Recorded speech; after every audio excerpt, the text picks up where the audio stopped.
होळीचा सण अगदी काही दिवसांवरच आला आहे आणि होळीच्या सणा दिवशी घरोघरी केला जाणारा एक पदार्थ म्हणजेच पुरणपोळी। आज आपण मैद्याचा वापर न करता मऊ लुसलुशीत आणि गुबगुबीत फुगणारी पुरणपोळी कशी करायची ते बघूया। तर सगळ्यात आधी आपण पुरणासाठी लागणारी डाळ भिजत घालूया। इथे मी 1 बाउल एवढी चणा डाळ घेतली आहे।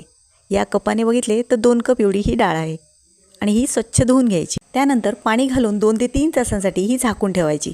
अशी भिजवून घेतल्यामुळे डाळ छानपैकी शिजते। आता तुम्ही बघू शकता की डाळ या पाण्यात 2 ते 3 तास छानपैकी भिजून फुगलेली आहे आणि नखानेही अलगद तुटत आहे। आता या डाळीत 2 ते 3 बाउल एवढे पाणी घालून आपण ही डाळ कुकरला 3 ते 4 शिट्ट्या काढून मस्तपैकी शिजवून घेऊया। शिजताना या डाळीत थोडीशी हळद आणि 1 चमचा तूप घालावे। तूप घातल्याने या डाळीला एक छान चव येते आणि ती फसफसून बाहेर पण येत नाही। कोणालाही सहज जमेल एवढ्या साध्या सोप्या ट्रिक्स अँड टिप्स मी दिलेल्या आहेत, त्यामुळे व्हिडिओ अगदी शेवटपर्यंत बघा। आता पुरणपोळीसाठी लागणारी कणिक मळून घेऊया। त्यासाठी इथे मी 2 बाउल एवढे गव्हाचे पीठ घेतलेले आहे। तुम्ही 1 बाउल गव्हाचे पीठ आणि 1 बाउल मैदा असेही घेऊ शकता।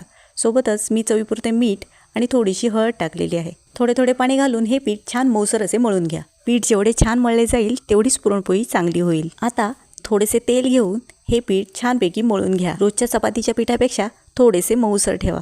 आता हे पीठ 1 तासभर झाकून ठेवा। तर आता आपण पुरणपोळीचे पुरण कसे बनवायचे ते बघूया।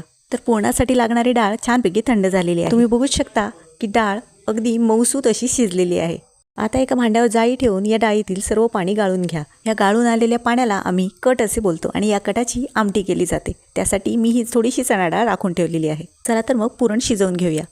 आता एका कढईमध्ये 1 चमचा तूप घाला। आता त्यात शिजवून गाळून ठेवलेली चणा डाळ घाला आणि सोबतच 1 बाउल एवढे गूळ घाला। इथे मी 1 बाउल चणा डाळीसाठी 1 बाउल एवढे गूळ घेतलेले आहे। तुम्हाला कमी गोड हवे असल्यास कमी गूळ घेऊ शकता। गॅसची आच मंद ठेवा आणि मिश्रण ढवळत राहा। थोड्याच वेळात हे मिश्रण तुम्हाला पातळ झालेले दिसेल। आता यात वेलची पावडर आणि जायफळ पावडर घाला। आता हे मिश्रण जरी तुम्हाला पातळ वाटत असले तरी थंड होत गेल्यावर हे घट्ट होत जाते। तर आता आपले पुरण शिजलेले आहे। व्हिडिओ दाखवल्याप्रमाणे चमचा पुरणात उभा राहिला म्हणजेच आपले पुरण झाले। आता आपले पुरण तयार झालेले आहे। आता एका चाळणीवर ठेवून हे असे ग्लासच्या सहाय्याने रगडून पुरण छानपैकी मऊसूत करून घेऊया। म्हणजेच डाळ शिजताना त्यात काही घट्ट डाळ वगैरे किंवा तिचा तुकडा राहिला असेल तर तो निघून जातो आणि आपली पुरणपोळी लाटताना फाटत नाही। तर अशा प्रकारे आपले पुरणपोळीचे पुरण तयार झालेले आहे। तर आता आपण पुरणाचे गोळे बनवून घेऊया। तर इथे मध्यम आकाराचे 16 ते 17 एवढे गोळे तयार झालेले आहेत। आता आपण जी पुरणपोळीसाठी लागणारी कणिक मळून ठेवली होती तिला पुन्हा एकदा मळून घेऊया। त्यासाठी इथे मी जरासे तेल घेतलेले आहे आणि त्याच्या सहाय्याने मी हे पीठ अगदी छानपैकी मळून घेत आहे। आता अगदी मऊसूत छान लुसलुशीत असं पीठ मळून तयार झालेलं आहे आणि खेचल्यावर सुद्धा ते छानपैकी खेचलं जात आहे, म्हणजेच हे पीठ एकदम परफेक्ट आहे। आता या पिठाचे गोळे बनवून घेऊया। पुरणाचा गोळा हा पिठाच्या गोळ्यापेक्षा मोठा असावा, त्यामुळे काय होतं पुरणपोळीला एकदम छान टेस्ट येते। तर आता व्हिडिओत दाखवल्याप्रमाणे पिठाच्या गोळ्यामध्ये पुरण भरूया। साईडने पिठाच्या कडा वर उचलत जाव्या आणि चारही बाजूने गोल गोल फिरवत पीठ वर काढून पुरण अलगद आत ढकलून पिठाचा गोळा पूर्णपणे बंद करून घ्यावा। असे केल्याने पुरणपोळी लाटताना फाटत नाही।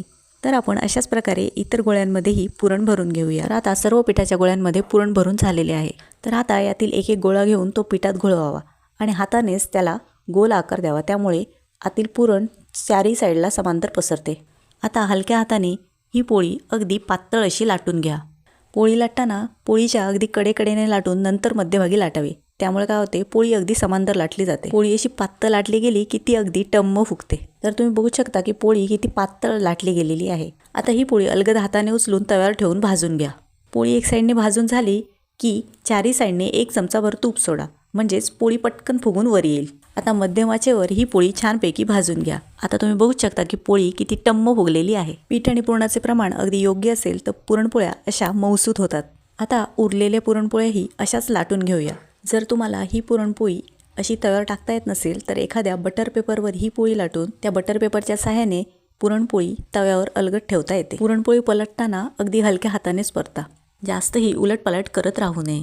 आता तुम्ही बघू शकता की पुरणपोळी कशी टम्म फुगून वर आलेली आहे। मी इथे वरून तूप सोडलेले आहे, तुम्ही तेलही वापरू शकता। एका साईडने भाजली की दुसऱ्या साईडने सुद्धा तसेच तूप सोडून घ्या आणि पुरणपोळी अगदी खमंग आणि खरपूस अशी भाजून घ्या। तुम्ही बघू शकता की किती मऊ लुसलुशीत आणि गुबगुबीत पुरणपोळी तयार आहे। तर आता तुम्ही बघू शकता की आपल्या पुरणपोळ्या किती पातळ आणि मऊसूत अशा झालेल्या आहेत आणि पापुद्राही अगदी अलगद असा उघडत आहे आणि पुरणही अगदी शेवटपर्यंत पसरलेलं आहे आणि कडा पण कुठेही जाड नाही आहेत। मी दिलेल्या प्रमाणात कुठेही पीठ किंवा पुरण उरत नाही। अगदी अचूक प्रमाण मी तुम्हाला सांगितलेले आहे। या प्रमाणात साधारणतः 16 ते 17 एवढ्या पुरणपोळ्या बसतात। तर या येणाऱ्या होळीला माझी पुरणपोळीची रेसिपी नक्कीच ट्राय करा। रेसिपी आवडली असेल तर लाईक करा, शेअर करा आणि माझे YouTube चॅनल खमंग मराठीला सबस्क्राईब करा। धन्यवाद।